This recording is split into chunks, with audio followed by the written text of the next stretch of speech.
You admitted that you lied when you told Chief Hubbard that Kendall and Zach Slater had gone to the hospital chapel. You knew that they'd actually gone to the Chandler house. Okay. I went over my statements already with DA North, all right? And if you're trying to get me to change any of them, you're wasting your time. Just trying to understand what your testimony is going to be, Mr. Lavery. You did lie to cover for Kendall and admitted to it. Considering your relationship with her, that's fairly damning evidence. All right. My most recent statement, which happens to be the one that you have right there, is the truth. Okay? And my relationship with Kendall was well plumbed by DA North. So you've got what you're going to get from me. Actually, I have a few more questions. Don't say another word, Ryan. Miss Willis. Miss Colby.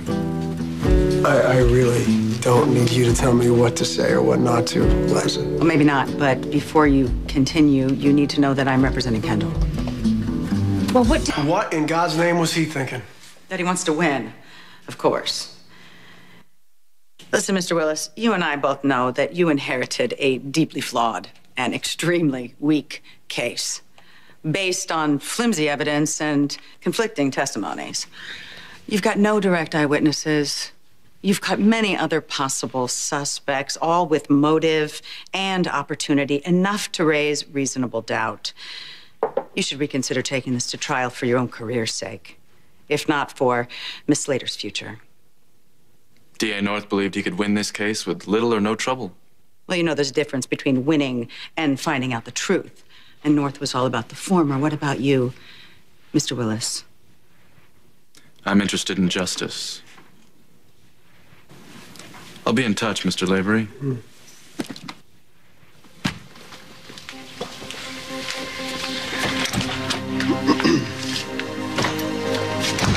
Well, Kendall and Zach must be clinically out of their minds.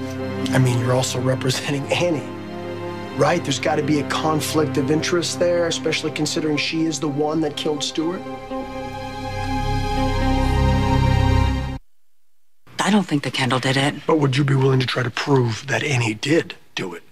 I don't have to prove it. I only need to have reasonable doubt. Ryan, why are you so sure that Annie did it? Well, I wasn't so sure at first, but there's a number of reasons. One of which is that Emma was there that night. She drew a picture of Annie holding a gun and says that's what she saw. Do you have that picture? Yeah. Can I see it? I do.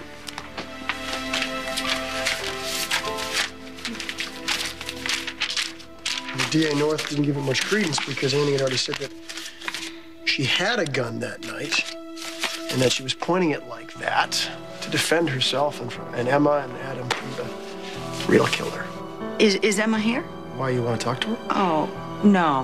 I mean, if she's not feeling well. Here.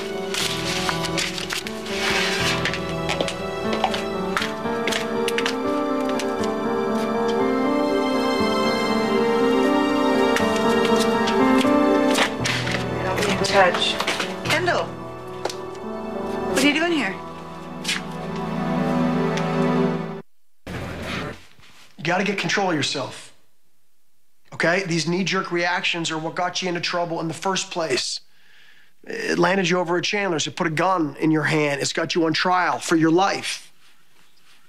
Don't stop there. Come on, keep going.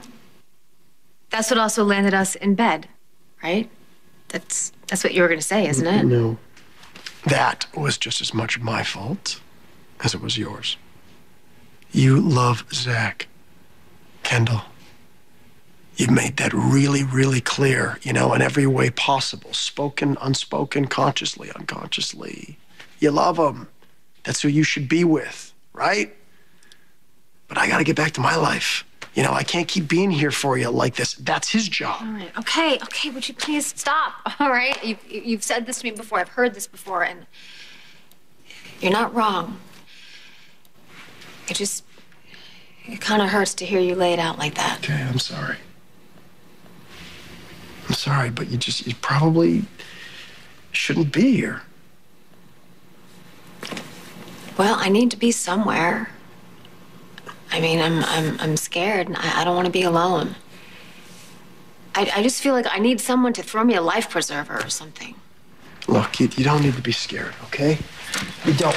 Liza is all over this case. She's all over the case. D.A. North, he's out of the picture. It's going to be a fair trial now. And most important, you know you didn't do it. Did I get another chance? Yes. Yes, I did.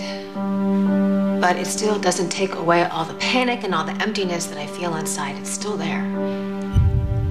And yeah, of course, I didn't do it. Why would you even say that? Because sometimes it sounds like you did. You say that you need a life preserver, right? But only people that are drowning need a life preserver. In the next couple of days, it's going to be very, very important what you say and how you say it. Well, sometimes I feel like I did do it. I mean, enough people accuse you and you start questioning things, feeling like you've been hiding something from yourself or from other people. God, Ryan, this whole thing has got me so screwed up. I don't know. You know what? This was not a good idea. I'm sorry. I shouldn't have come here.